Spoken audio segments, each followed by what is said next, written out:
Thank you very much, Pastor Emma. Good evening, everyone, and good day wherever you are connecting with us all over the world. Thank you for sparing your time to listen to us and to be a part of this. My personal prayer is that, like Pastor said, I think it was on Sunday, that this will be a time of reset for all of us. And every time God resets is because he wants to put. So I'm praying that for every one of us, including myself, that at the end of this whole thing, we would be able to see our personal resets in all this and be able to take advantage of it. The world has been going in a particular direction, and God has been good to us to give us a time of reset. So it's important to look at this from a very positive perspective. We are where we are already. It's now what we do that makes the difference. So it's important not to look at ourselves as victims, no matter what we are going through. It's very important for us to look at ourselves as God sees us, as victors, and to be able to take advantage of what has happened. So having said that, I think it's important to first take to inventorize our life. What I mean by that is to take a sit back and say, where are we coming from? Where are we? I'm saying as individuals now, not as a family, not as friends. I'm saying I speak to myself. Where am I coming from? Where am I today, given this pandemic situation? But beyond the pandemic situation, where can I possibly be, given all that God has given to me? The first thing is not to think as a victim in this circumstance, because the very best of people in Nigeria, with all the giftings of God, or let me put it this way, in this nation. And yesterday, when we sat down to do some inventorying or some asset clarification of ourselves, I was helping the person to look through the person's life to say, what do you have? Where are you at this time? And when we finished, the person said, wow, I didn't realize this, that I had so much and I could do so much. And the conclusion for me with the person, when I told the person, was, I see people with great potentials, people with great assets, people with greatness embedded in them, struggling very hard to be small. And the reason people with so much to give are struggling very hard to be small is because smallness is easy, because smallness is expected. But when you take a look at what all the things that God has gifted you with, and you take a look at it from an objective perspective, then you realize that wherever you are is not the end. In fact, it's not even the beginning. It's to put these things in to have a reality check. So a lot of people will be, we tend to take a look at ourselves from the perspective of what we do not have, or the perspectives of the mistakes we have made. So you see someone who is very good in terms of calculation, who is very good with math, who is very good with numbers. But the person will be looking at himself or herself purely from the perspective of, oh, I did not go to school. And that is the way we are generally wired, looking at what is not rather than what is. And guess what? You can only move forward based on what you have right now. So I know I'm talking generally, but it's very important to look at this. This pandemic has brought a time of reset for all of us. But where you are right now, what are your giftings? What are the great things that God has deposited in you? Don't let anybody look down on you. And more importantly, don't look down on yourself. Even if everybody decides to look down on you, oh, I didn't go to school. Oh, I don't speak English well. But guess what? You have great gifting maybe in terms of selling. Have you taken time to look for a way where you can, at this period, grow that skill for selling? Believe me, people need it. Your uniqueness is what makes room for you. Not you're trying to be everybody, not trying to be an average person, not trying to blend. I'll give you an example. If you have 20 beautiful women lined up and you have one very ugly woman standing, some people say that there is no ugly person. But let's put it this way. You have 20 good-looking women and you have one woman that does not look good at all. That woman that does not look good at all usually would be the one that catches the attention of everybody, maybe for good or for bad, but catches the attention of someone. And if that person knows how to work it, people will gravitate towards her than the other 19 that appear to be beautiful. And if a woman is beautiful, for example, but looks down on herself out of the 19, out of the 20, if you have a very beautiful one that always looks down on herself, she will be so unattractive in terms of what she projects that she'll be bypassed. And while you have one that looks so uncomely, as the scripture will say, and everybody will be grateful, not because they like her, but she's different, she's unique. The same way, it's not about being fine or being ugly, whatever it is you have. What are our uniqueness? And this is a time, this time of reset, is where your uniqueness is meant to push you forward. So I start from what Mr. Epike said about everything you have going online right now, having expression one way or the other on the internet. I think it's important for us to look at that right now as a people. What are you doing now? Don't be too much in a hurry to jump and to say, oh, I have an idea and just jump. Sit down to do some work. For people who do business process management for people, there's something called, or business development, sorry. There is something called business model canvas for people who want to start new businesses. I always tell anybody who comes to tell me, I have an idea. I'll say, no problem. People say, go and write 500-page business plan. No, don't bother. There's a single page. If you are able to sit down and put your idea in those boxes, a business model canvas is actually a box that tells you different aspects of what a true business looks like and how the different parts of a business are connected. If you're able to sit down and answer those questions on those business model canvas, it will give you an idea of how your business can grow or how your business will survive. Don't just jump into it and go and ask for money from people when you have not answered some very important questions concerning the ideas you have. I'm saying this for those who are thinking of starting a business. The best time to start a business is now. But whatever idea God has given to you, you need it. About two people who were building a house. One, the scripture described as foolish, building his house on the sand, and the other one was described as wise, who built his house on the rock. The truth is that both of them built a house. What that means is whether you are ready to build now or later, everybody, whether you have a great business or you have a small business, that building process is the same. Ask every big man you see today that has one fantastic business, ask him or her what he or she has gone through in building that business. Whether or not you like it, that business is like building. You must go through it. I'm saying this to dissuade someone who feels that, I just want to quickly make money now. I just want to quickly jump into big money. You won't make money. But that process of building a house must be gone through you must go through it. Whether your idea is the best or the worst, whatever the case, you must build the house. The most important thing is the foundation on which you are building it. The Bible also went on with that same story to say, the wind blew. And guess what? It blew on both the wise man's house and the foolish man's house. So what it means is that whatever it is, ask out the big businesses you know. They are going through tough times as well.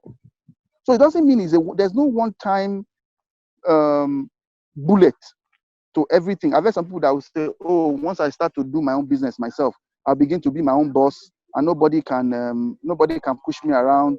I'll be waking up at this time and all that. The truth is this: when you build or you are in the process of building, the storm would blow. And once it blows, it is a normal thing for the storm to blow.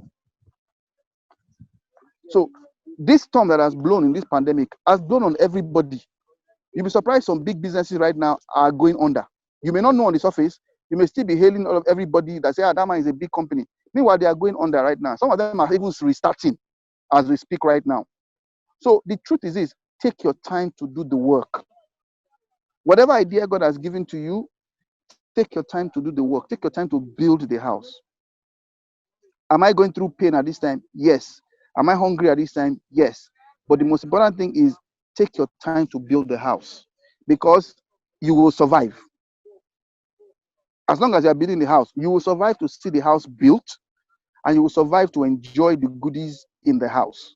But you must take your time to build the house. If you keep procrastinating, the house will not be built, and you will keep being outside in the rain. And imagine what will happen when the storm hits and you are outside the house and you don't have a house built. So you need to start building and doing the work.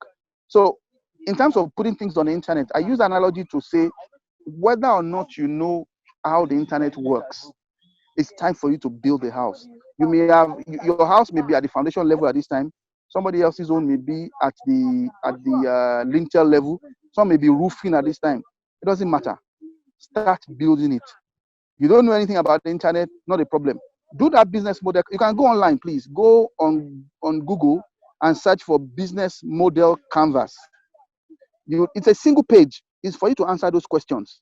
And if you're able to answer those questions, so a simple question as simple as, oh, what are the resources you would need for this project or for this business you are trying to run? Who are the people you are trying to sell to? Who are your customers? What type of customers are you looking at? Answer those questions. Not just say, oh, who are my customers? Men. No. You need to go deeper and say, which type of people? What are their income level that are looking at? Where do they live? Answer those deep questions. What are the tools you would need? Do you need to have partners to be able to do this? If you want to sell, how much do you sell? How do you even arrive at your cost? I know it's a lot of work. That is why sometimes you don't even do it alone on your own. You reach out to people and do it with them so that they will help you to think through some of the things you want to do. I'm still talking about people who want to start business now. I'm moving to other people later. But if you want to start business, please do it well. Think of it like you are building a house, not that you are renting an apartment. You are the one building the house. So you must do some work where you need to reach out to people to ask questions. I've seen people who come up and say, I have an idea, and they just rush into it without consulting, without doing due diligence, without going out to ask questions, without doing some research. It's not possible. Even if you do it that way, you will pay a lot of prices. I've seen people who say, I don't need to know any book. I don't need to know anything. I don't need to research. Just start the business to make money. The truth is this. There are some mistakes you will make later that you don't need to make if you have done the background work well. Please note again, I'm not asking you to go and write a business plan. I'm not asking you to go and write 20 pages. I'm saying just make sure you go through the process to learn what you're about to get into. I see someone who, I gave this example a while ago. I did fish farming some time back, and I did it because I wanted to learn. But I know people who got into fish farming without understanding. They went to Kado Fish Market. For those who live in Abuja, they went to Kado Fish Market. They met some very sweet-talking people who said, if you buy this fish, this small fish, catfish, it is 5 naira per fingerling. In 6 months' time, when you spend maybe like 10K on 5,000, you'll be selling each one at 5,000, at 500 naira each. So quickly, you do 500 times 1,000 fish. In fact, some people will say, you know what, they go and borrow money to go and do more. Because in their mind, they're already calculating that they will be making like 500,000 or they'll be making 1 million in less than 6 months. And because of that, they want to triple it. So they go and borrow money. They go and borrow plenty of money, not a few, to go and start it. People have been ruined because they did not really dig deep into what are the problems that come around. You say, but everybody is doing fish now. Everybody is buying fish now. So it is true, it's going to work. You didn't do any dig deep. You don't know what people are going through to be able to do that. And you say, I will just go ahead and do it. Go and borrow money. You buy the fish, you start feeding them. And then all of a sudden, you begin to find out the problems along the line. I know someone who said to me, sir, I retired from active civil service and I got all my money. Someone told me about fish. I went to put my money in fishing. Now I am starting life all over again because I lost all my money. It got to me. I was very pained because if this person had sought knowledge, and I'm saying not because people tell you, not the knowledge that, don't just listen to people telling you. Ask questions, read books when you can. Go to those who are doing it already. Ask what problems are, and don't ask just one person. You realize that when you do that, you have enough to be able to sidestep the problems others are going through. And don't start with such, no matter how important it is to you that you make good money, don't start so big that you cannot go back. It is very important to start in a way that if it does not work, you can go back. And please hear me clearly. I'm not saying go and do it without a mindset to make money. No. I'm not saying just experiment. No. I'm saying do it in such a way that you can grow. There's something called internal growth rate. If you grow faster than yourself, a good thing can become a bad thing where you realize that you cannot even update, you cannot even grow what you are doing. I've also done chicken farming before. I did it with 100 chicken. I learned a lot more about the chicken farming more than most people, so that when I'm talking about it, I can tell you categorically some of the issues you go through, because I went through some of them, and I went through it the way I knew I could do it, such that going back to do a second leg of the whatever, success, no issues at all. Why? I learned the way I could manage. I'm saying the same thing as well. If you want to start a business, no matter how fantastic it looks, please, there will be a tomorrow. Start with something you can grow with the capacity you have. You need to get that capacity so that you can grow. Now, that's for people who are starting. Okay, one more thing, please, for people who are starting. There are three types of people who usually think of starting a business. There are those who think of starting a business because they are hungry. That is reality of life, where you look for something you must eat. You don't have enough to even eat for 1 day or 2 days. If you are in that situation, I plead with you, do not go and get things that you can eat. And don't borrow money for things you can eat for that kind of business. What do I mean? So if somebody wants to give you 100,000 naira to start such a business, I would say to you, if you ask me, I would say to you, please do not take the 100,000. I know it sounds crazy, and I know it sounds like against people's against standard knowledge, but I will say to you, do not take that 100,000. Instead, let the person who wants to give you the money or someone else give you something you can sell and return the money to them. I know a lot of people will disagree. You can ask me questions on this later. These are things I've lived through in my life with experience, so I can tell you about it and how it works. So I'll give you an example. If someone was to give me 100,000 naira to start a business, and I know that right now I'm hungry, I do not have food to give my children, or I do not have food to give myself. If you give me 100,000 naira and I buy stuff and I start to sell, if it does not sell for today, that 100 naira gradually begins to depreciate, begins to be depleted, because I must survive. But the human mind becomes more ingenious when it knows that it needs to do stuff. So growing up, for example, I know I'm putting myself out there, but this is reality. Growing up, for example, instead of my mom, who was a widow, to get people to give her money to do business, what she did, and I said it worked for us, what she did was she got people who had shoes to sell, people who had, what else did we sell? Kerosene to sell, and say, you know what, give me kerosene in a tank, I will sell and I will give you money back. So I would only eat from my profit. And you know the beautiful thing, when that person gives it to you, one, you are more responsible because you need to return money. You become more you become more creative. Now, when you sell and you return that money to the person, two things happens to you. One, your integrity is intact. Number two, you have actually generated value.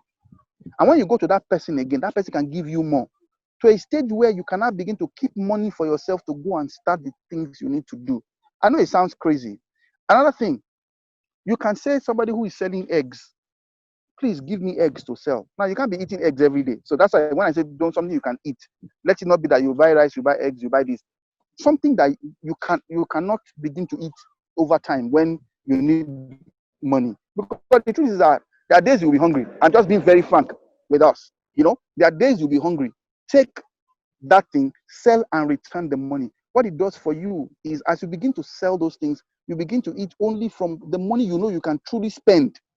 But if they give you 100,000, it appears to you that the entire 100,000 is your money. It is not. It is meant to be a seed. And if you keep spending, before you know it, we didn't sell today. Before you know it, you realize that that 100,000 has become 20,000. And to go back to the person that's giving 100,000 becomes a problem. But somebody gives you something that you know you cannot eat, and when it's not preferably not perishable, preferably. But if you have to do perishable things, that means you have to be more ingenious, and you sell those things and you give it out. I'm saying this because I think it works better for your integrity. It works better for your sense of worth. But more importantly, you begin to see the value of money, and you can grow it. And the money you keep is actually your money that you can spend. The second group of people are those who already are doing something, but they are not doing it as well, and it appears the business is dying. For that, I would say you need someone to help you look at what you are doing right now, whether post-COVID or even right now. Take a look at it and say, what am I doing differently? You know that this business, I started with 100K, but now this business is now 75K.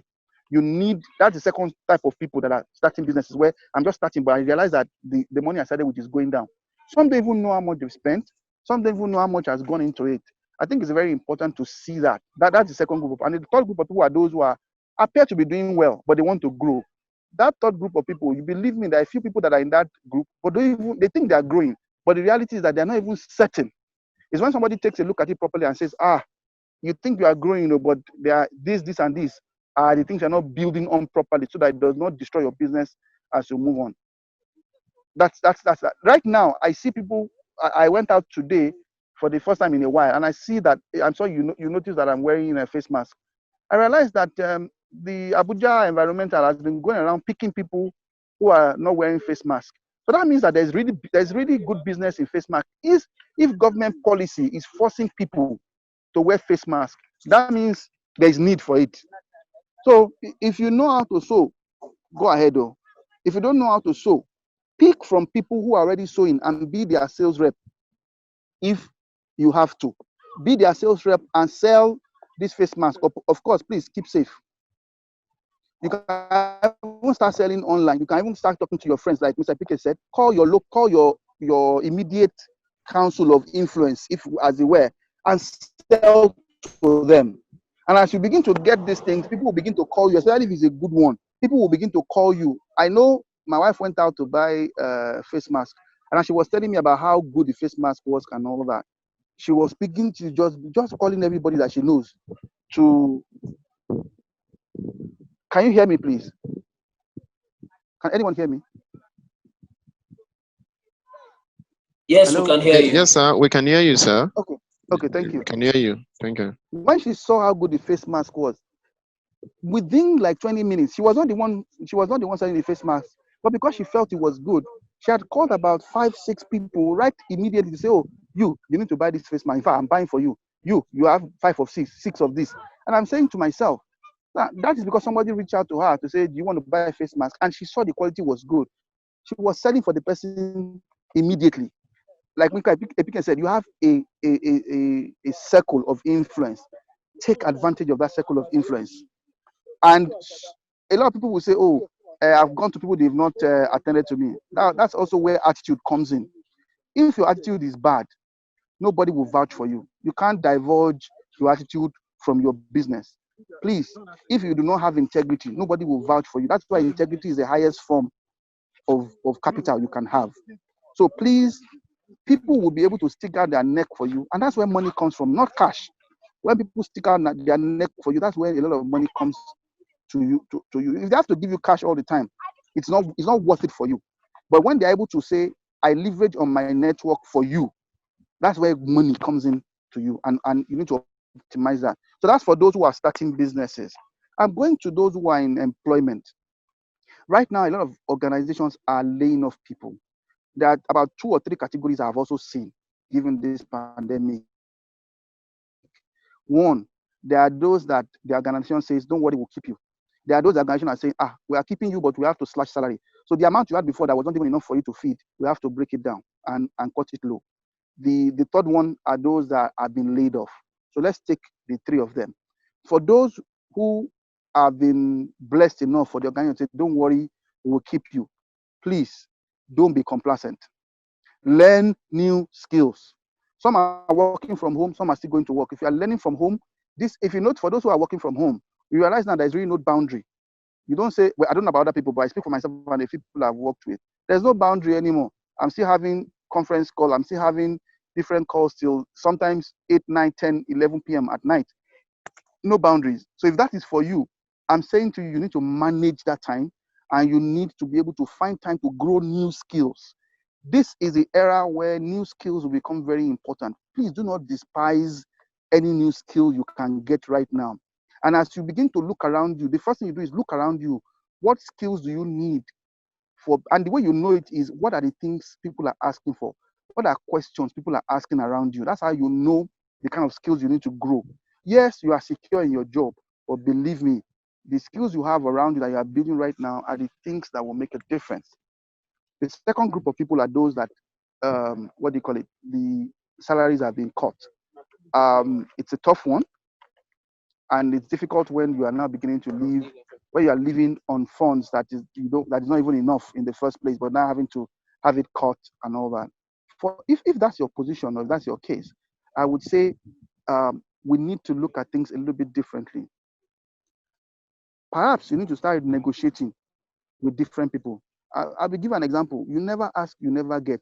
So you are living in a house right now. Your landlord, let's say you have to pay rent.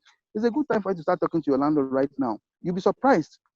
Your landlord too. Right now, not everybody is able to go and get a house. We are all in the same position. So perhaps you need to start negotiating the things that normally you would not have bothered, but do it on time. So I'll give an example. If your landlord now, maybe your house rent is due in December. It's a good time for you to start talking to your landlord. Don't be afraid. Ask. If you don't ask, you don't receive. I'm not saying you go and bully your landlord, but ask. Oga, things are very tough. I don't want to owe you money. I keep saying it again. Attitude is very important. If you are the type that have been paying your rent on time before and you have been faithful in little, if you go to your landlord right now, he's more likely to listen to you than if you have been owing him for months. It will be very difficult. But I tell you right now, as bad as it looks, you are in a position right now to actually negotiate some things that you will never have negotiated before. What do I mean? How many people are going to look for new houses now? How many people have the cash to go and pay for those things right now? So even your landlord does not want to lose you. Take it from me. He may not like it, but if you are sensible and reasonable about it, and you give him enough time to say, Oga landlord, the challenges are blah blah blah. I would like for you to help me with this. I'm not saying he would agree, but you have nothing to lose. The same principle. Take the same principle to everything you do. There are some things to be able to negotiate as we speak right now that before would have been a taboo to even think about negotiating them. Think about it. Write all the things that take your money out. You'll be surprised the things you'll be able to negotiate now. Big organizations are doing it right now. They are renegotiating contracts that they've had before. So why can't you renegotiate your contracts for those who do not have enough? And then add to the first set of people I talked about, which is look for a way to ensure that you can learn new skills, a way to ensure that you can also leverage on the internet and leverage on your network of people.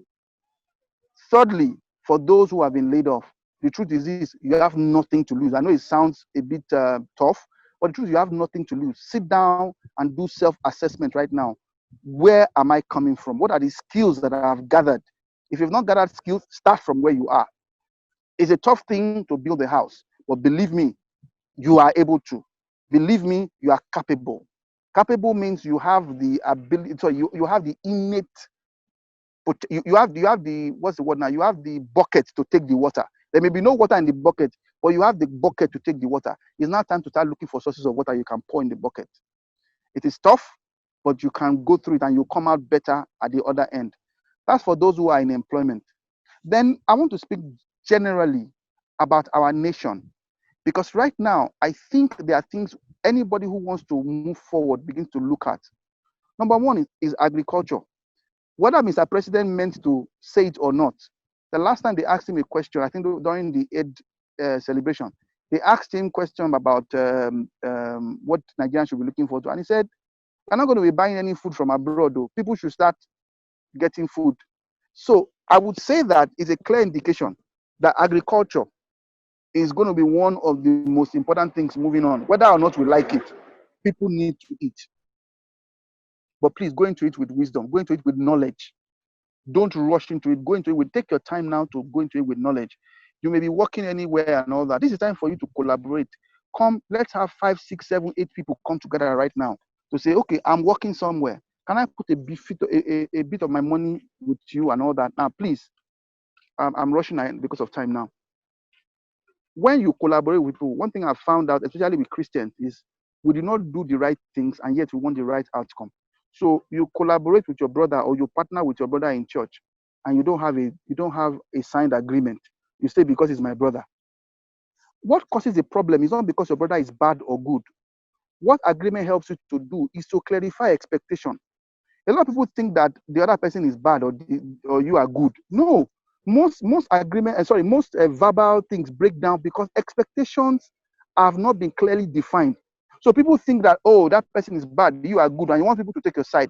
No, when you get to the core of it, it is expectation management. And the best way to manage expectation is to document. I want to say document. I'm not talking about verbal. Write it down. You are bringing 500 naira to the table. I'm bringing 200 naira to the table. Because of that, when the profit comes, I will take 5/7 of whatever profit you have. You will take 3/7. You will take 2/7 because it's of whatever profit we have. That is 1. 2. In addition to this, I will be doing this particular work. You will be doing this particular work. If you want to value it, you value it. If you want to do this, if you want to exit, this is how we exit. This is the implementation of the exit. Have it written down properly and signed by both parties. And if you have to get a third party or 2 or 3 or 4 third parties to witness what you are doing, please do so. I've seen so many Christians go badmouth themselves because they say, I gave my idea to that person, took it and ran away. He's a bad person. No, the problem is you did not do the right thing. We need to stop that and do things right way. Let's not be lazy. You have an idea, you go and say it to somebody else. That idea you say you have is just a thought in your head. You have not done the due diligence on it. You say it to somebody and the person runs with it and you are angry. I will never share my idea with somebody again. The truth is that you never had the idea. What you had was a thought. Document it properly before you move on. I'm saying this because this is a time for us to collaborate. If you go alone, one would always chase 1,000. But if you want to do 10,000, go with 2. Now, if you want to go into farming, I would say don't do subsistence farming because subsistence farming is not going to fetch you money. You are just going to be doing it and you are going to be buying 20 corns and sell it after how many weeks and get maybe 5,000. That is not enough. You need to do it on the scale that will not kill you and will not kill somebody else, but will say the sum of the whole is bigger than the whole is bigger than the sum of the parts. That is the type you need to do right now, where you look for people of like minds and say, hey, we want to do fish farming. What do you know about fish farming? What do I know about fish farming? Where can we do it? What can we do? Oh, me, I cannot be going to the farm all the time. Or I can give you money. But when I give you money, this is what I would do. If you don't give me this money, this is what would happen. I would, you have it written properly. But let us create value together. And where else to do that if not within the confines of those who share similar values with you? It's a time to reach out to people and collaborate properly. I talk about farming. I talk about this face mask thing. Anything the policy of government is focusing on right now, you need to take a look at it and see how you can fit into it. But please, when you are looking into these things, don't look at it from your perspective alone. Look into it from the perspective of how you create value for your country and for your environment on a scale. That is where you would be able to get value back to yourself. And when you want to do scale, like I said, it's difficult sometimes to go alone on your own. Even the richest men in the world, they go and borrow money. Why? They have done the diligence and they know that it is possible to scale. Please, what I'm saying right now does not contravene what I said earlier. What I said earlier is don't go and do something that you cannot recover from. This case is actually an antidote to that first one. If something is going to cost 500 million, that's a lot of money. If something is going to cost maybe 1 million naira to do, don't go and put 1 million in a thing. Can you share the risk with somebody and say 3 or 4 people? I'm not asking you to borrow me money. Can we go into this venture together? Sometimes greed is our problem, where in your mind you have fantasized about if I put 1 million, I'll get 50 million. And because of that, you go and borrow 1 million and put it in. Is it greed? But if you say, if I'm truly going to make 1 million, and if I'm going to truly make 50 million, why can't you share with your brother and sister and say, okay, Oga, this thing is likely going to make 50 million. If you're able to convince the people to put their money, not as loan, but as partner, and you are not begging them, you are showing them value. If they can willingly put their money in it, then it means that maybe that business is not bad. I'm not saying the one that you promise them money. Please, I'm being careful about the things I say. I'm not saying the one that you promise them and say, oh, give me give me 500K and you will take 20 million. No, express the business to them and give them an option to opt in because they believe in the business. If you're able to do that and they willingly put their money and you have an agreement that says we are partners in this thing, then you are good. If, God forbid, if that business fails, instead of losing the whole 1 million of your money, maybe all you will have lost is 100K. And if that business succeeds, then you would have grown at a scale that you alone would not have been able to do. So when next you want to even do phase 2 of the business, then you cannot put 1 million and the other people can put maybe 2 million and you now make 100 million or 200 million. My point is, this is a time for us to collaborate. It's a time for us to do a research in our thinking as a nation and then be more active in looking at things that work. Take a stroll around your environment. What are the problems you see around you? Every other person has similar problems. So can we solve that problem and give value to people around us? Education is one way right now that people need to think deeply about and say, what can I do about education? I'm not talking, education is not necessarily going to school in one classroom. There are different areas of education. So teaching children how to do some things at home. Can you start a session where people are beginning to learn basic things that you have taken for granted, but people are looking for who will teach them?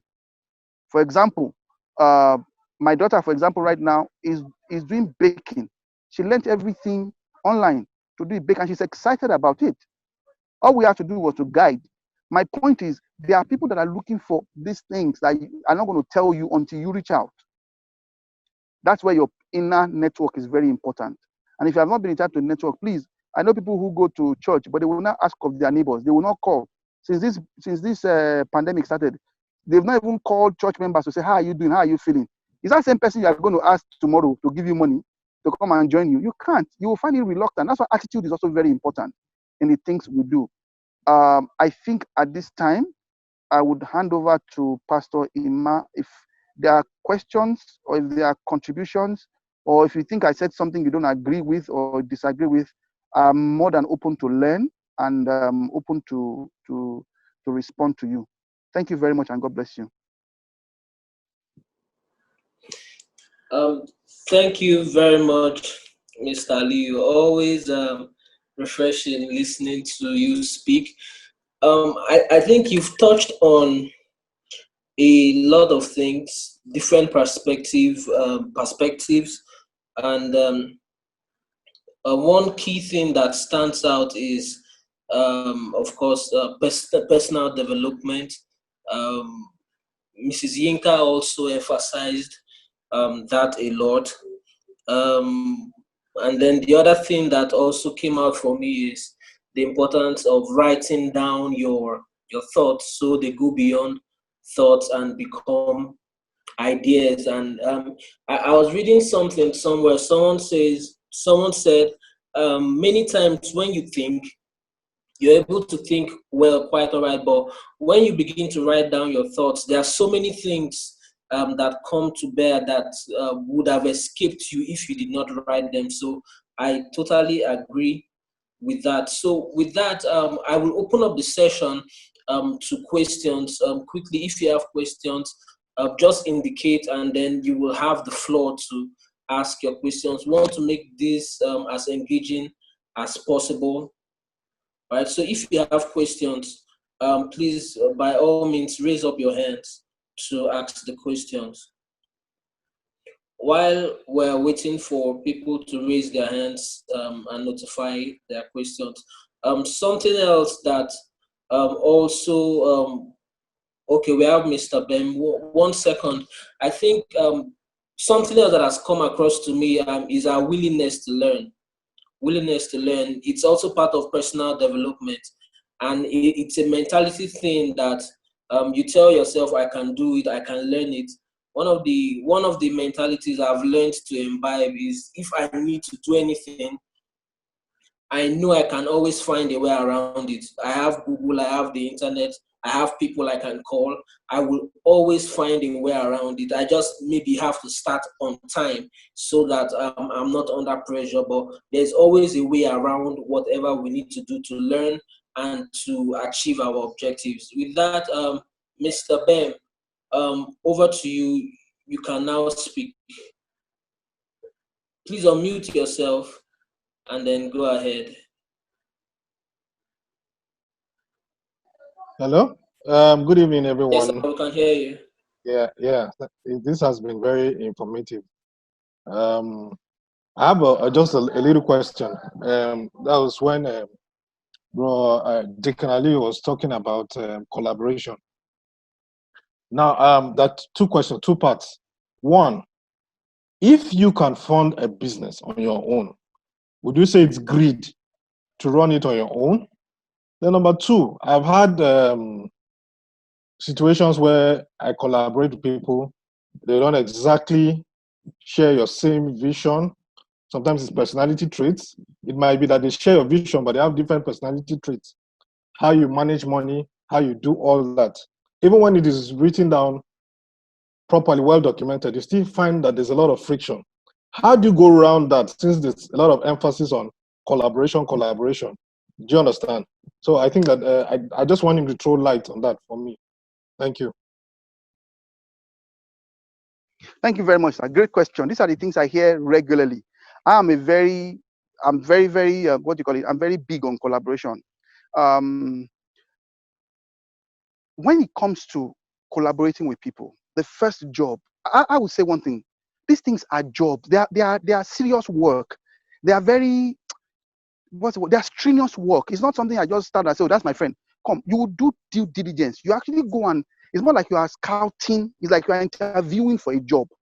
If you want your business to really survive, that is what it is. It's not, oh, he's my friend and I think I like him. He's my church member. Come. No. The first thing is, what are the things you need for this business to grow? You don't go from person to business. You go from business or your objective to the person. So it's more like you are saying, I want somebody who has financial. Okay, so first and foremost, sorry, I jumped ahead of myself. Why? The question is, why do you even need to collaborate when you can do it on your own? The truth is this: if you want to go fast, go alone. If you want to go far, go with someone else. My brother, I can tell you categorically, as fantastic as you are, there are some things you cannot do on your own or do as well. You know, if you want to do a business that is not just for money, most people start businesses to make money. I think it's a wrong thinking. Money is a byproduct, or cash is a byproduct of a job well done. I think most businesses that should be started should be to solve a problem. So if that is the mindset you have in starting a business, you say, I have a problem that needs to be solved, and I have some capabilities to solve this problem.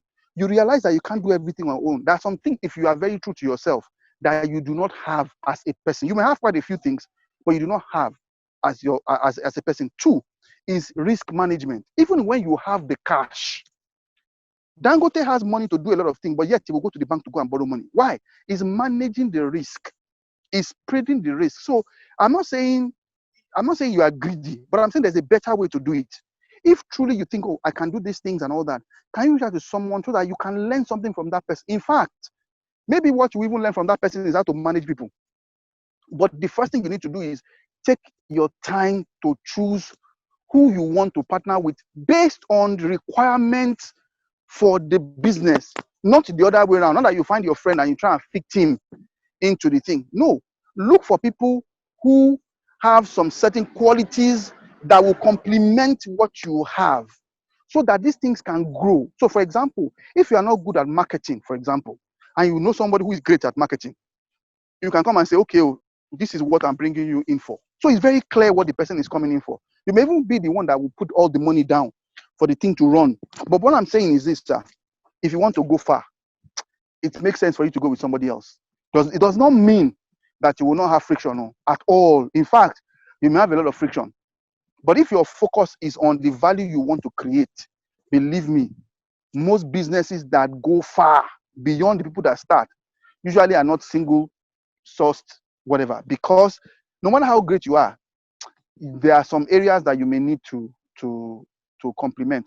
And I'm talking about scaling very quickly. That is why if it's just, oh, I want to do this and I'll take my time to be going and be building it, no problem. But if you want to reach out very quickly to as many people as you possibly can with the highest bang as the way and all that, it's important you go alone. That's why even God said about man, it is not good for a man to be alone.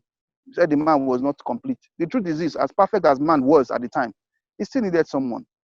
And does that mean when you are married, does that mean you will not have issues with your wife? Is that the reason why you will not marry the woman? No, you will have issues, but guess what? It is always better with one more.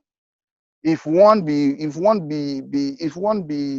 the other will be strong and pull him up. If one of the problems I've seen is I mentor a lot of young businesses, and I find that no matter how great you are, there are times you will have some down days or days where you are not on top. That's when your partner pulls you up and the business does not suffer. I've seen some single owners suffer from depression. I've seen some single owners suffer from things they cannot tell people because of what they are going through, because people cannot really understand you as much. But if somebody is in business with you and knows what you are going through, if you choose them properly and you do your due diligence, you go far and you go far and you go fast. I don't know if I've answered you, sir.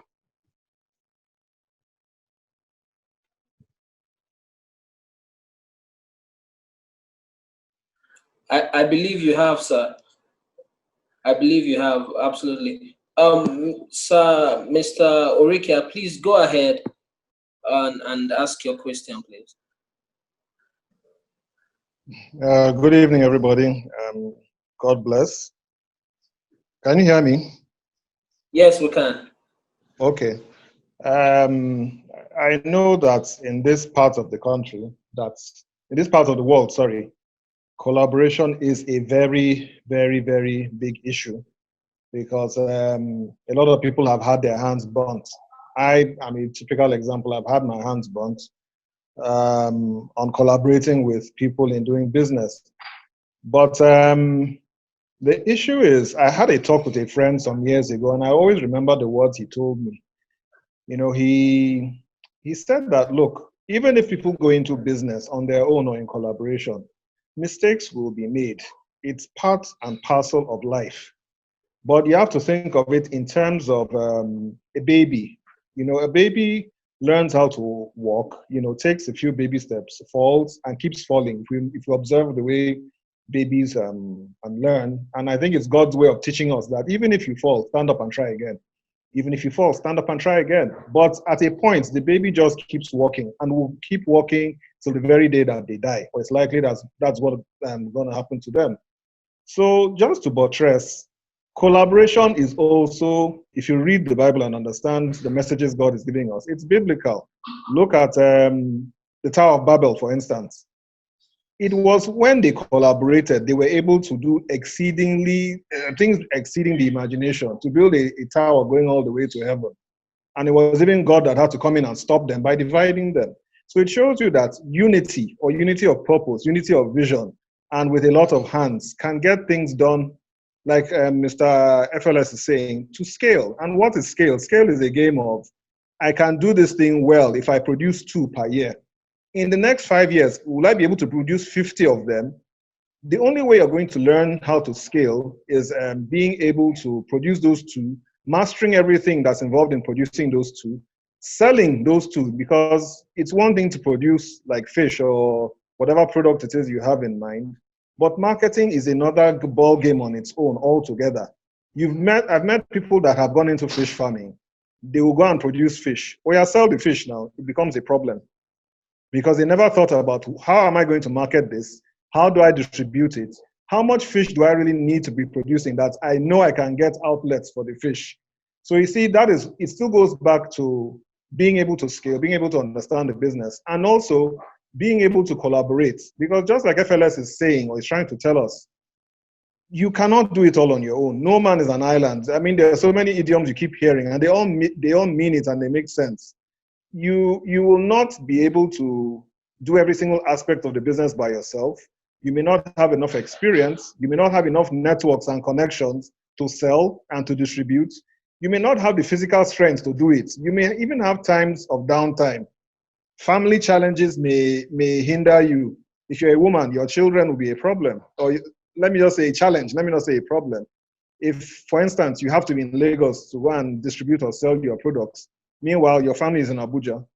If you had a partner that somehow buys into the vision of what you're trying to do, and all of you understand what's on the table, the partner can go and do it. So you're sharing the physical risk, you're sharing the financial risk, you're sharing the intellectual risk, the brain risk, and you're also sharing the network risk, because there's a limit to how many people you know.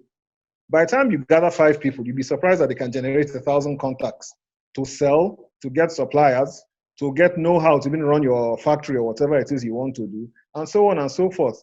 So just in a nutshell, collaboration is important and scaling is important. Can the business be scaled up?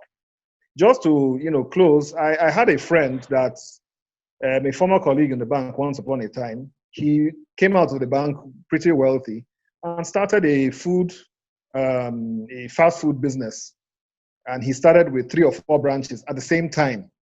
I called him and said, my man, I love you, I appreciate you, but I don't think you should go about it this way. That my advice to you is start with one. That there are a lot of intricacies in the business you do not understand from day one. You need to go through them. You need the mistakes to happen. You need the challenges to come up. Then when you understand them, you can now scale the business into 10 or 20 if you want. The guy snapped back at me and said, I don't know what I'm talking about. That in fact, he's going to open like 30 of those things, that he has the capital to do it in Abuja and everything, blah, blah, blah, blah, blah. My brother, within, I think the next 3 or 4 months, all of them shut down because the challenges came up. He could not scale it because he didn't go through the teething stage, as they call it, or he didn't take the baby steps to understand what is involved in the business. So getting into business is good, it's fine and everything, but write down everything that's involved, write down all the challenges you think you're going to face, and find collaborators that are good in chemistry, that are good in character, and good in capacity.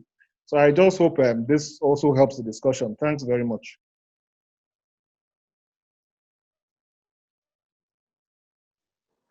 Thank you so much, Mr. Oreke.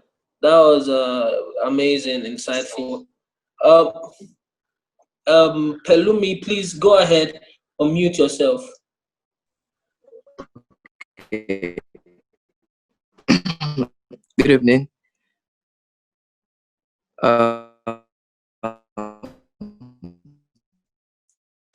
Thank you for this opportunity. For those of us in the non-profit where we're not necessarily business people, even though I consider myself as an entrepreneur, I believe that most go about bringing about collaboration with a project that already has a rigid or a planned project management template.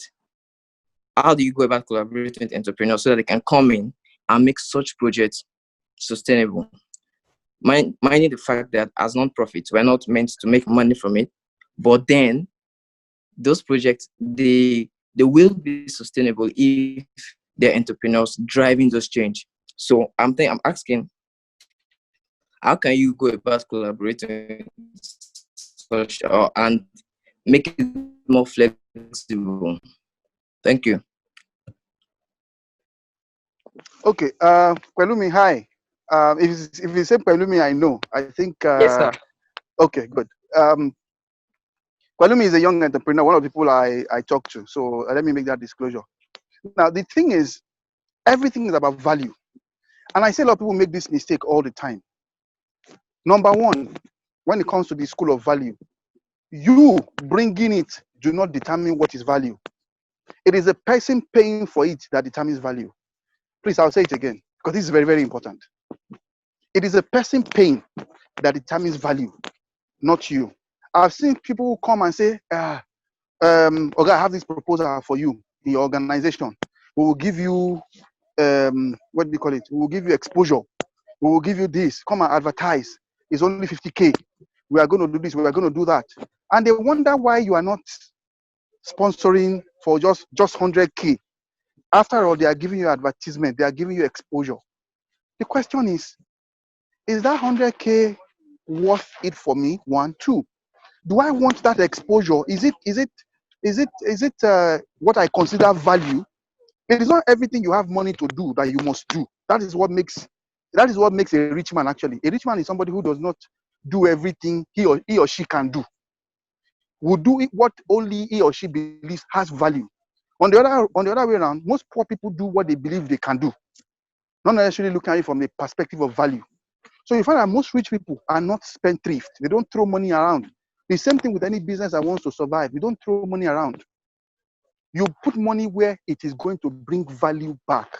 Let me give you an example of what I mean so that we are. Let's assume there are two people, two young men. One of them is an entrepreneur, sorry. And the other one wants to go to university. He's a very smart guy. He finished with the first class and he wants to go to Harvard.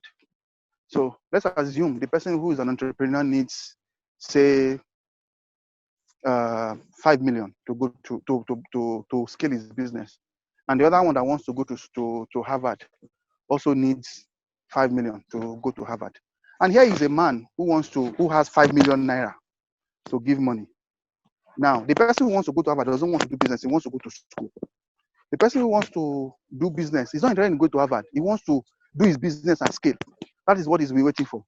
Do you think if the millionaire who has the money, do you think if he goes and pays for Harvard and brings the ticket and all that and gives it to the man who wants to do business and says, oh boy, I have given you a lifetime whatever, and I'm giving you a ticket to go to Boston, I'm giving you, I've paid for your school and all that.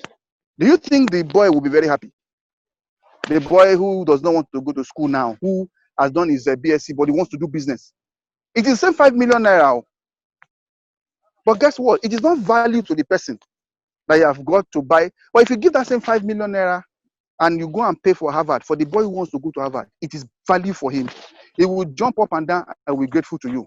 What I found with most people who say they are doing social entrepreneurship is the fact that they've not been able to sell their values to the people they are going to. So the first thing is the fact that an organization does not have money does not mean that, one, they believe in the same social things you are social what's the word now, good you are involved in. There are so many social good. Some want to focus on cancer, some want to focus on diarrhea, some want to focus on malaria. You may not be doing those things, so you may be saying, what's wrong with this guy? After all I'm doing, am I not doing good? They should be able to put money there. He's being stingy. No. So the first thing is, please find out what is value to those people. Your value must align and they must see value. If you're able to do that, believe me, people will put money. If today you're talking about education, you're talking about malaria, go to Bill Gates, you will get his money. But if you're talking about, let me see, what else? What is not really in Bill Gates, whatever. And if you go to him, even if he has a billionaire, he will not put money because it's not in one of the things he wants to spend money on. So bottom line is, do your due diligence. What is value to these entrepreneurs? What is value to these businesses? Then write your package and make sure that there's alignment. If there's no alignment, you can go and knock 500 million times. If they have the money, they will not spend on you, because value is what they go after. I don't know if I've answered your question, please.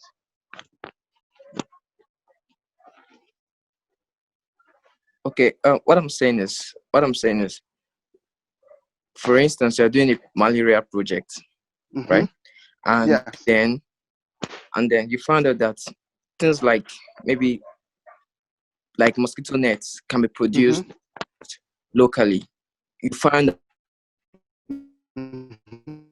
that you discovered through interactions with the community. However, in the pronouns, and to actually get them to tell them that, you know what, we have local entrepreneurs that want to do this thing.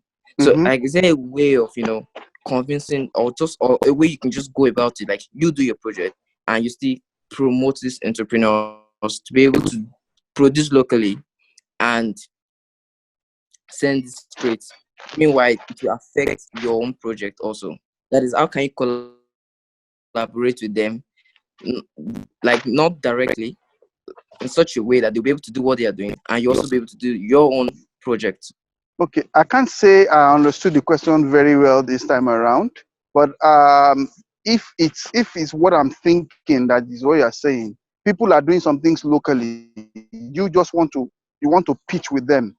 Like I said, it is still about the value. The person producing, and people can be suffering and you don't see value in what you're bringing, even though it may help them at the end of the day. You must be able to align the values with theirs. If there's alignment of values, they will collaborate.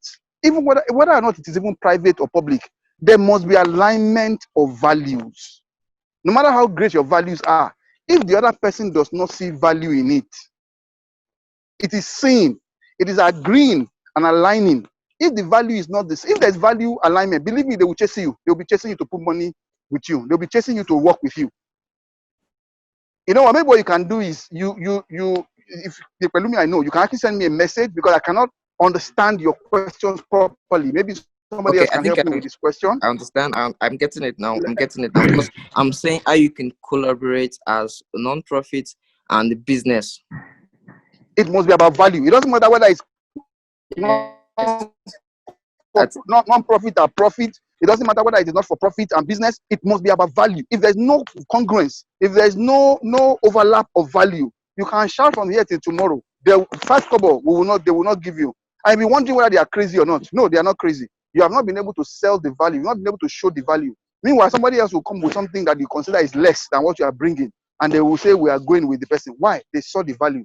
So your job is to show value, no matter how much the money is. In fact, some people can even go and borrow money to invest in what you are doing if they see value. In fact, more often than not, that's what happens. So your job is to sell the value Thank you and very show much, it. sir. Thank you.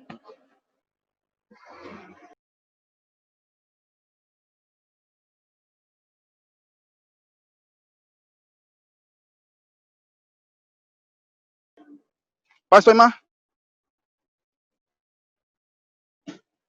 Yes, sir. Thank you so much for the responses you have given so far. I think someone is trying to speak. Who is iPad? I'm not sure who that is. Yeah, it's me. It's Okay, me. I will It's me. just unmute.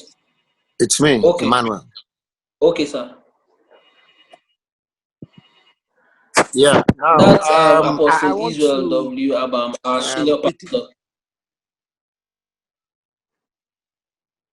Yes, I want to quickly highlight one of the points that our speaker made tonight, which is having proper knowledge and information about a business you want to go into before getting into it.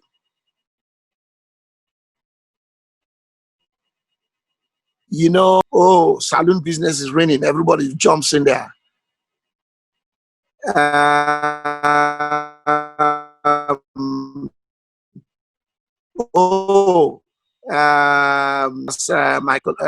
Michael Oreke also mentioned, you cannot get into a business when you haven't properly schooled yourself as to the nitty-gritties, the dynamics of the business. Reading a few books is not enough. Oftentimes, a demonstration of it by putting himself out there. You see, when you get involved, you talked about, the business he did with several other people together. It gives you an opportunity to come into understanding of the things you could expect.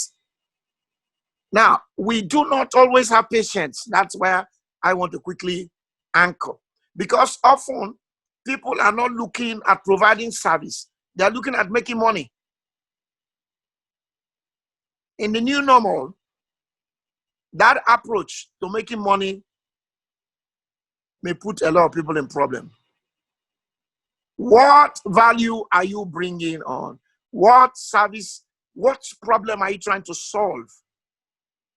I think that that's a question a lot of people need to, a lot of business people, well, a lot of people want to go into business, need to ask. You may have a business, and COVID had, with all the lockdown, may have wiped the business away. And getting into a new one, please take time, find out what is the need I want to supply here, what is the problem I want to solve here, and then get involved to really understand. Don't just jump in, oh, there's so much money to be made in this, and you put your money and you go from, as we will say, frying pan to fire. You don't want that. I thought I should highlight that because the speaker made a great point, and it really resonates with me, because you may have skills, but you may not have customer management. You may not have, back-end management, so many things involved. And that also will now bring you to the point that we've been going back and forth with: collaboration. Yes, the Nigerian environment is difficult. People are a bit difficult. But hey, if you have done a proper documentation of what everyone is bringing, what everyone is taking, what everyone is doing, and all the exit plans and so on and so forth, if there's clarity, then collaboration is the best path to go. So that even if there is a difficulty, the risks are shared and you don't go down just by yourself. I thought I should have. Thank you very much, Pastor. I think I'd like to add something to what you said now. It just occurred to me. I don't know if you can hear me, please. It just occurred to me based on what Pastor Yes, said. we There's can. one aspect that Pastor said now that I just like to elaborate a little bit on, and that is what makes you unique. I said it in passing at the beginning, but I think maybe I should highlight it a bit more. I'll give an example. I know someone who is quite close to me. I haven't taken his permission, but I think he wouldn't mind if I say this. I know somebody who is quite close to me, and he told me that he was going into tailoring. And I was wondering, tailoring. When he mentioned the area he was going to do tailoring, I said, there are too many people doing tailoring work in this area. How do you want to, be doing tailoring in this area with so many people? I know what he told me that just gave me peace of mind. He said, what I am bringing to the table in tailoring is different from what every other person in this area is bringing. I have studied them. I have taken a look at what they are doing, and this is what I'm bringing differently. Believe me, I was so impressed that this person has done his due diligence, and guess what? The result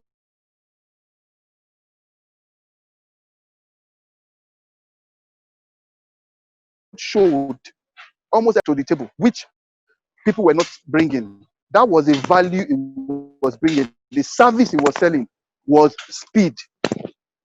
This is somebody that if you have a wedding tomorrow morning, that was before COVID-19. If you have a wedding tomorrow morning, if you come to him tonight, he will get your agbada ready for you before 8 a.m. tomorrow. If you have 20 bridesmaids, groomsmen that want to wear whatever, and somebody messed you up, within one day, he has done, and because of the value he is focused on bringing, everything in his system is tailored around speed and quality. Now, the quality is bringing, he's not telling you that he's going to do he's going to do Michael Kors whatever for you. But when people see you dressed, they will say this is nice. But they will not be able to know, or they will not know, that thing was delivered in less than 4 hours. Now, everybody around him that is doing tailoring, they can give them a clothing to work on, maybe like in 2-3 weeks, and they've still not delivered. But you have a wedding tomorrow, or maybe somebody messed up your clothes and you take it to him, and it gets done without any questions asked in 24 hours or less. That was the service he was bringing. And guess what? What started going out that, oh boy, you can even wait till a day to go and sew your clothes. So don't kill yourself. So you can do other things and you forget. And 24 hours, you get your clothes ready. Now, people were thronging to him to get that done. See, he chose the service even in the midst of what appeared like a commodity, or what appeared like commodity. He found a unique selling point. He found something that was so different that everybody was clamoring for. If you go to most people will disappoint you. Most tailors will disappoint you. They say, as a result, people say, Nigerians, don't worry, tailor, give it to them 10 years later. Give it to them 6 weeks before. They will still disappoint you. But he found that point, he stayed with it, and everything in his business pointed to the fact that we give you our word. We will deliver this to you on time. And that is what he sold. And that is the difference he made. What I'm trying to say in tiny to what Pastor said is what value are you? Sit down to think about that value. Even in the midst of everybody is doing it, there is a missing link that you can sit with and make a difference, and people will be willing to pay you for. Thank you very much. Thank you, Mr. Liu. Mrs. Aheri, please go ahead. Please unmute yourself and go ahead. Okay.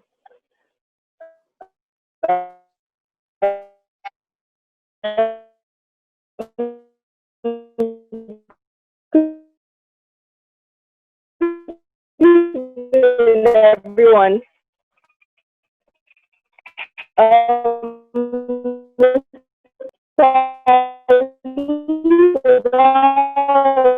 An excellent presentation. So the question I actually wanted to ask, you addressed part of it with what you just said, but then I also just want to between passion and the need to go into business, providing a service that is, I'll give an example. Maybe you're a baker, that's your passion. Wake up at 2 a.m. and you can do it. But then, the market seems to be in another area. So my question is, how are you, at what point, how do you manage such a situation? Especially when maybe you don't have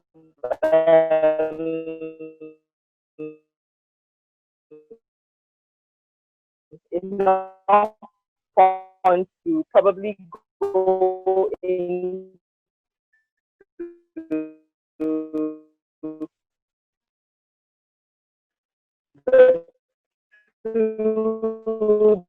businesses at the same time, but like really, how do you manage such a situation? Thank you. Hello. Pastor Ma, I don't know if you can relay the question. I don't know what the network is from my side. I didn't really hear the question very well. I heard baking. The only thing I heard was baking. Yes. I had issues hearing also. I actually thought it was my internet. Mrs. Aheri, please, can you just recap again? I think your network wasn't so good, please.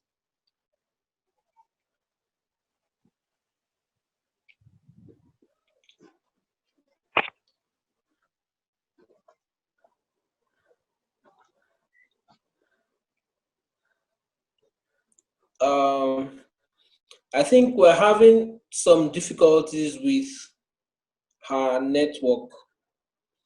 Mr. Orikia, please go ahead and ask your question. What Mr. Aheri can do is to type and send a chat message so you can read it out. Yes. Go ahead, Mr. Orikia, please.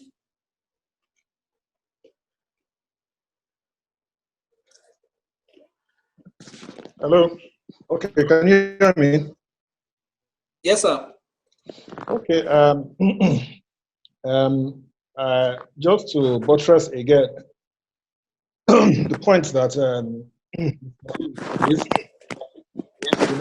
getting into a business in a very competitive and concentrated market, one has to really and understand what it is you have to offer. What is the niche? What is that special thing you're bringing to the market? And when you come with that special thing, that is going to be your signature. That is going to be your mark. That's going to be the thing that people know you for.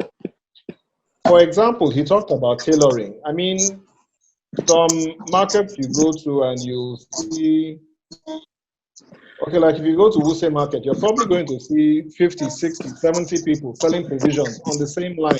If you go to where they sell sweets, you're going to see 30, 40 people, all of them there. But somehow they're able to get customers and make their sales, even though all of them are in the same place. Nothing really much will visually differentiate Mr. A from Mr. B.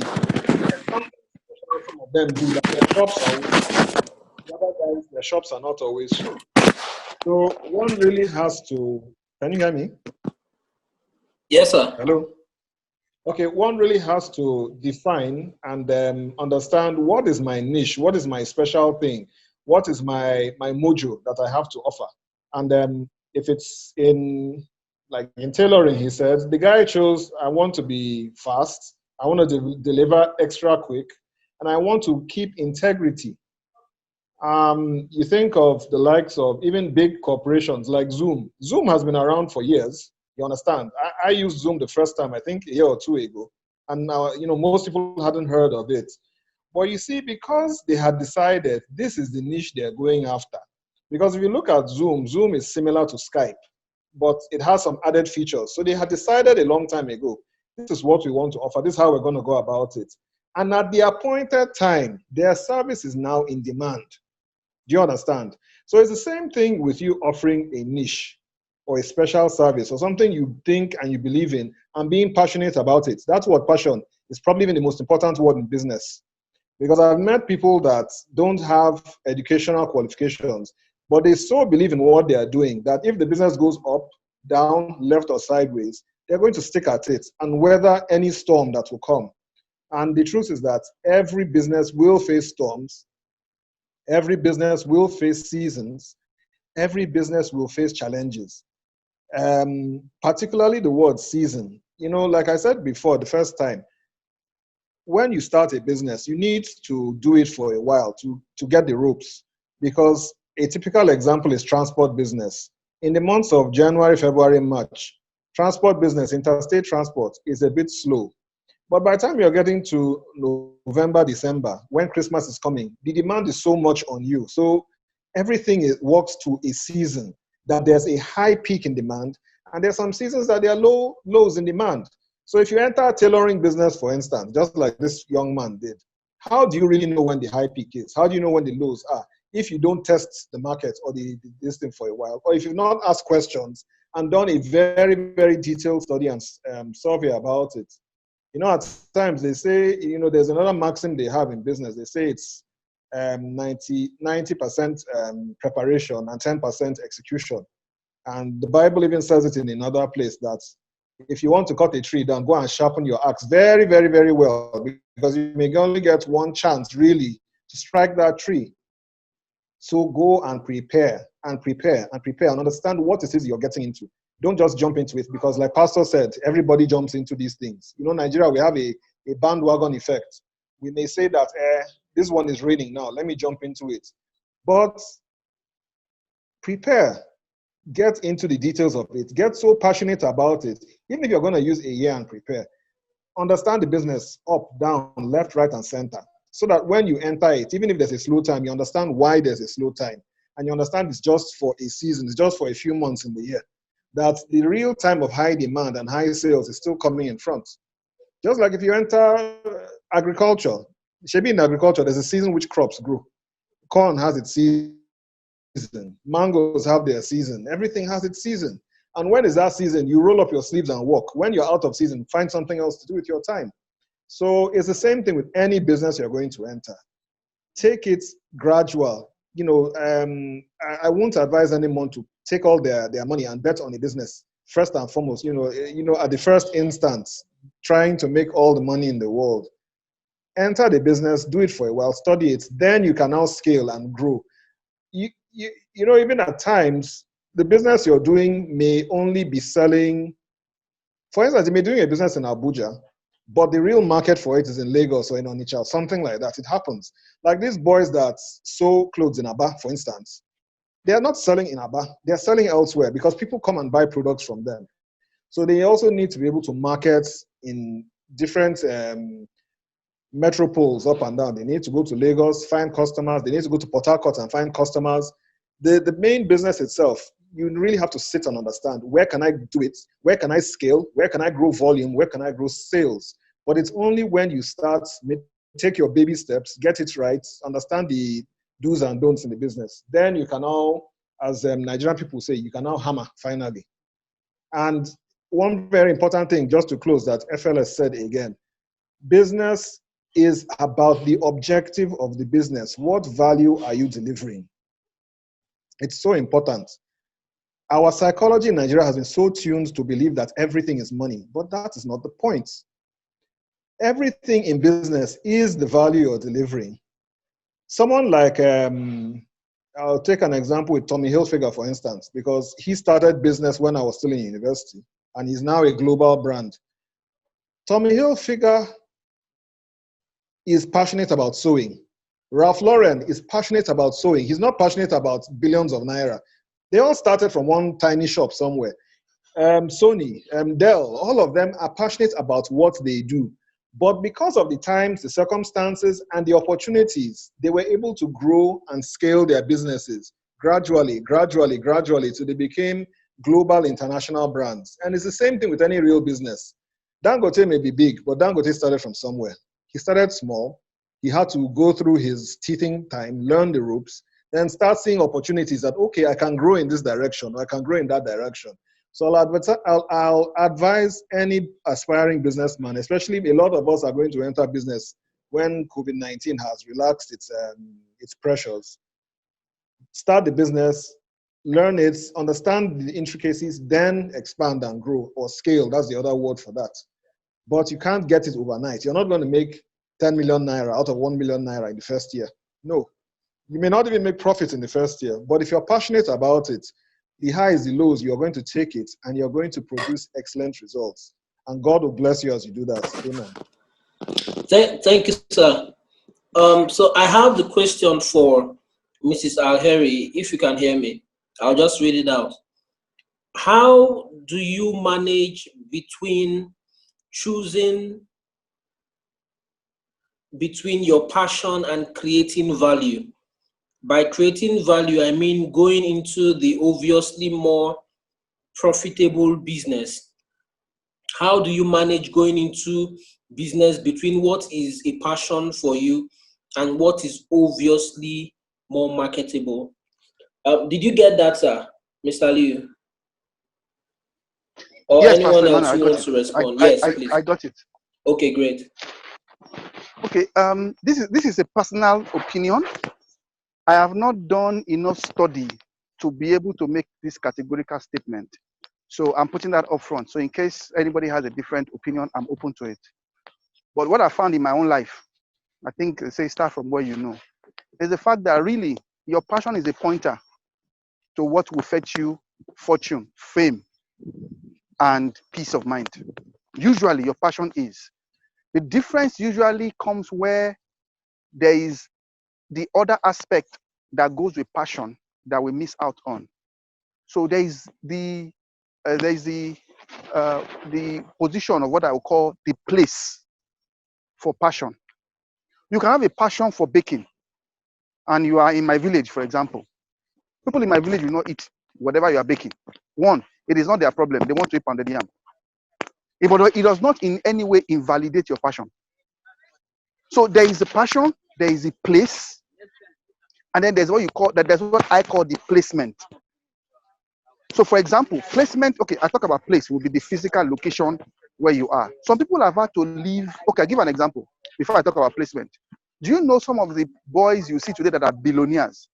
They were in their villages with all the good things God gave to them.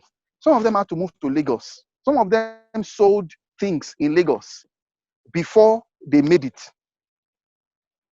But if they are stayed in their village with all the gifting God has given to them, they may not have been able, they may not have blown. Everybody talks about P Square. Well, I don't think they are P Square anymore. But they had to move from where they were to a new place where there was value to the people there. People saw the value. In the village, if they are stayed in the village, they probably would have just been doing ogene, whatever. Or people would have said they were crazy. But one way or the other, they were able to find a location or a place for expression. That is one. Sometimes where you are is not the place for expression. Sometimes. But your passion is never invalidated. Second one is placement. And that is where what you are doing actually coincides with what needs to make a difference. That's what I mean by placement. So I'll give you an example. Someone like Timi Dakolo. Not only, I think if you hear the story of Timi Dakolo, he was brought up by his grandmother also because he said so on air. But until Timi Dakolo found placement in, is it African Idol or something? Everything he was doing was just there. He had all the, what do you call it and all that. There's another thing I wrote in our book the story of this guy in BBC Nigerian guy. This guy was in Lagos. He was in Ajegunle on what do you call it? What do you call this place where people go and throw dump on a dump site? That's where he was. When somebody lives on a dump site, that's where he was living. But placement, that same area, placement was such that he was able to collide, as it were, with destiny. Somebody came all the way from England, a white man who was doing documentary, and gave him a camera to say, "Oh boy, document your life." That was all the guy wanted to do: document the life of somebody living on a dumpster. But that guy was a singing sensation, and placement happened. And before you know it, it became a phenomenal success. In fact, he got so good. Eventually, he sang in O2 Arena in England. My point is this: passion usually is a pointer, so don't throw it away. But beyond passion, the place itself or location, ask around, look around you, and sometimes you don't even have to physically leave. That's the beauty of internet, like Mr. Epike said. That's the beauty of internet. Before, you probably have to leave physically from your village to Lagos, but now internet has allowed you to do that without necessarily having to physically move, except you need to. Unlike before, where you have to get into a bus overnight and come to Lagos or go to Abuja. Sometimes the internet will take care of that for you. Somebody can be in Slovenia as we speak, and people in Lagos will be hailing him. That is one of the things internet will do for you easily. And then placement is when there's a collision. In another word for it, like Braureke said, was season or time, where your own time will come.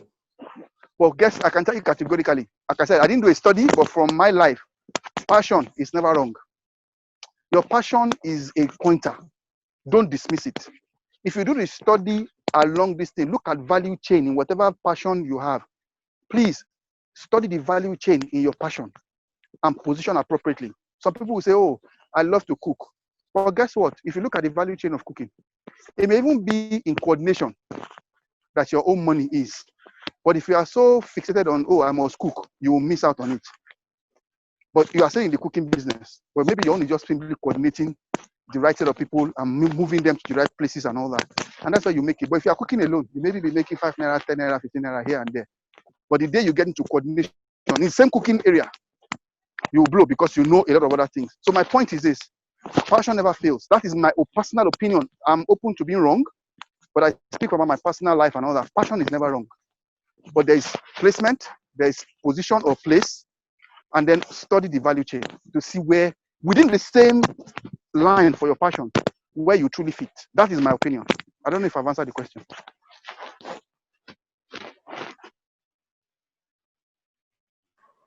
I believe so.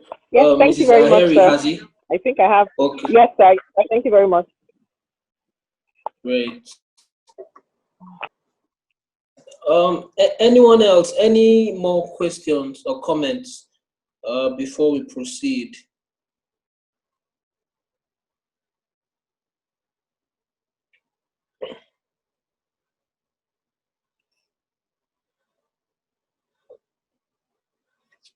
Well, I think today Pastor has Emmanuel, been very. Yes, Pastor sir. Emmanuel, may I ask a favor, please? May I ask a favor? Yes, Since today is the last day, we have some of our 2 things before we close, if you don't mind, sir. Yes, I was going to reach out to Mrs. Yinka if she can maybe say a word, and then we will proceed. Mr. John Efiki was also here. Yeah, I saw him earlier. But I can't see him now. I think he dropped off. Hello, Mrs. Yinka, are you with us? Yes. Pastor Emmanuel, good evening. Oh, yes. Okay, great. Good evening, everybody. Good evening, FLS. Thank you for today's session. It's been very informative and, as usual, enriching. These series have been very helpful, even to me myself, and I hope everybody that has been on it too has been greatly imparted by it positively. All I can say, based on what everybody has said from the first session that we had, is just a couple of things. First of all, we all need to realize that life is not going to be the same way it was before March. That's one thing we should all keep at the back of our minds. Second of all, because that has happened, we all need to have a mind shift towards doing things differently. And that would mean that we need to be able to be ready to learn new skills, adapt to the new environments, adapt to the new conditions of life going forward. And as FLS has said as well today, I am an advocate of people keying into their innate abilities and skills. I don't believe anybody was sent to earth empty. And at the same time too, I believe that whatever it is you enjoy doing, you should try and find it and discover in yourself. You need to discover yourself, you need to discover your talents, you need to discover your gifts. Why? Because in doing that, if you can happen to like just harness on those things, you'll be able to put in extra time and extra work on it without feeling like work. And therefore, it would be extraordinary in whatever you produce from that. I would encourage everybody to look inwards, find what their innate abilities are, what they can do better than the next person, what are their interests, and don't discountenance anything at all. Don't say anything is too small. Just like FLS said, don't look down on yourself. You might feel, oh, it's just sewing, it's just making chin-chin, or it's just making ogi, or whatever. You can make it better than every other person, and you can grow an empire based on that. So I would just like to encourage everybody that things are not going to be exactly the way they were before now, and therefore we must be able to shift, mind shift, and ensure that we are able to gather enough skills, because the new normal, the new world order will need a lot of skills for you to even get through the gates, let alone thrive, let alone survive in this new dispensation. Pastor Emmanuel, I think I'm done. Thank you so much for having me on this series, and I think we should just keep talking. We need to keep talking and encouraging ourselves, because everybody is finding out this is the new normal. Thank you. Absolutely. Thank you so much, Mrs. Yunka. We also have here Mr. John Epiki.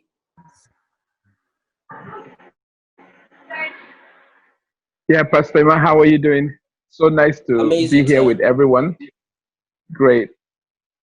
I just have two things that I want to leave with everybody's mind. The scripture always tells us that we should not be afraid. Whenever God came into the situation, no matter how bad it is, he always said, "My peace I leave with you, do not be afraid." Whatever we're saying does not mean you should panic. The wall is not going to fall tomorrow. These things will blow and water will find its level. So it's not about panic. Don't panic. Whatever you do, do not panic, but be very strategic in what you do. Now, the future belongs to those who can see it. That's what this whole series has been, to try to get you to see, to understand what is out there. Now, the primary reason for vision is for direction. So once you can see, you know the direction to go. It doesn't mean that your destination will arrive tomorrow, but at least you are heading in the right direction.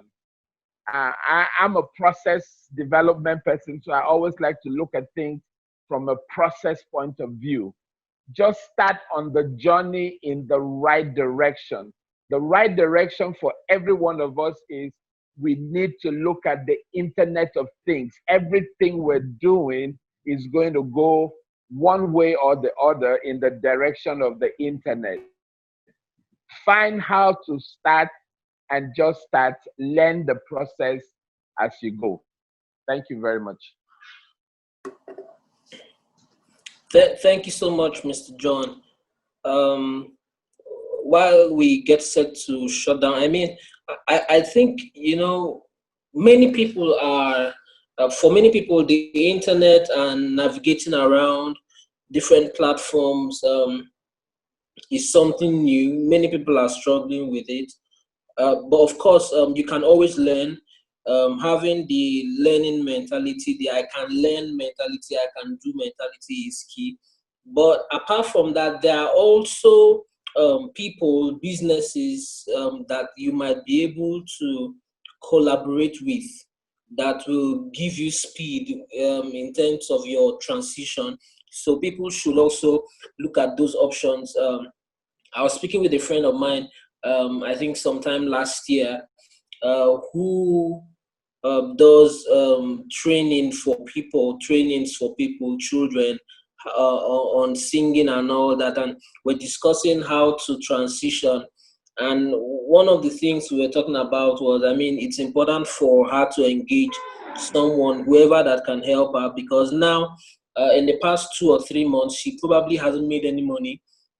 But in her mind, she's thinking, if I engage someone now, I will spend money and all that. And my advice to her was, you probably spend money, but you will make a lot more money if you're able to do what you need to do. So think of the value and not the cost. Yeah. So that's it. Mr. Aliu, do you want to say something else before we will have Pastor come up, give the final word, and then I will come in to make some announcements and then close. Thank you very much. Not much. I just want to say a word that has been resonating with me since. And in fact, in a way, it just gives me peace of mind. When I heard Mr. Ipike say it, when I hear Yinka also say it. I think all these things that is happening is actually God's way of resetting us. The word I've been hearing, reset. And Pastor, I think, echoed it on Sunday as well. Reset is a time, it is actually not against us. I think this is a time that we are supposed to actually have a new beginning for greater growth. So it's not a time to panic. It's a time to harness everything and grow and go in leaps and bounds. I think it's a time that will surprise all of us pleasantly, you know, when we do what we need to do. I think God is ready and is willing to back us. In fact, this whole thing is about us at the end of the day to our good. Once we love him and we know for sure we are called according to his purpose. I think it's a great at the other side. We'll look back and say, thank you, God, because you brought us out bigger and better. Thank you so much, sir. All right, thank you. So can we have our senior pastor, Apostle Israel, come up? Yeah, I want to personally thank all the resource facilitators who have in no way enriched us with their experiences, their knowledge, their skills. And I really like what Sister Yinka said. I think we should keep talking. I think even though we're running these sessions up, I know distant time we're going to come up and try and engage as many as would come on to speak continually, because there are several areas that the new norm had brought upon us in terms of business that must still be explored. For example, I'm wondering what the new norm will throw at us in terms of raising capital for startup businesses and things like that. I think people are already aware. We need to explore all of these things. You know, money cannot be as it used to be before. I'm sure cost of money in the new norm will be much higher. How would we navigate cost of money in business. These are some of the things that I believe we will need to bring people to talk about. I mean, there are several ideas since the beginning. Several ideas have been put forth of businesses that people can, examine and get into. I am seriously trusting God that as we go further, we'll be able to really explore a bit more details about all of these things and make them available for hearts that are open, hands that are willing, minds that are ready to flourish in these ideas and take them to the next level. We don't just want to talk testimony. They got help, they got advice, they worked, and they were able to get these things in real times. And here they are. Those type of testimonies will encourage our hearts. So I want to really express my gratitude to all the facilitators. Thank you so much for all you have poured out. And I pray that God will enrich you and bless you, multiply your seeds that you have sown on this platform in the lives of people. So bless you, bless you, bless you. Thank you so much. Thank you so much, sir, for the initiative and providing the platform for everyone to come together. We are getting ready to close now, but like many people have suggested, we've thought about it also. We believe that this is just the beginning of. We believe that this is just the beginning of a platform, a community where business people, entrepreneurs can come together, share ideas, can grow together. So to ensure that the community is created and we are able to continue to engage, we have created a group called the GLA Business and Economic Forum.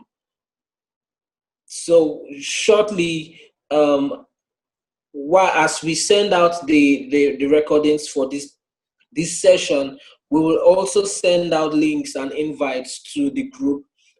You can join the groups, you can invite your friends, people to join the group, and what will happen is from time to time we will continue to engage. You can always ask questions. We have people amongst us who are willing and passionate about helping and developing people. So from time to time, you can ask questions on the platform if you are in need of answers, and anyone on the platform or one of the mentors or one of those who are able to provide answers will, without fail, reach out to you and provide answers for you. And it will also be a community for us to be able to share our success stories. Because there's nothing that encourages more like being able to see success come out of engagements like this. So it will be a platform for us to share our success stories. So once again, from Emmanuel Sogen, your host, I say thank you. Thank you for participating. Thank you for your contributions. Thank you. And we pray the best for you in the coming days, that you will not only survive, but you will be able to thrive and come out better at the end of the day, to the glory of God. Thank you so much. God bless you. Have a wonderful week end coming, and God bless you. Take care. I'm blessed. Thank you so much. Bye, everyone. Thank you. Thank you so much, everybody. Thank you. Take Thank care. you. Mr. John, thank you. Bye, Rabem, thank you.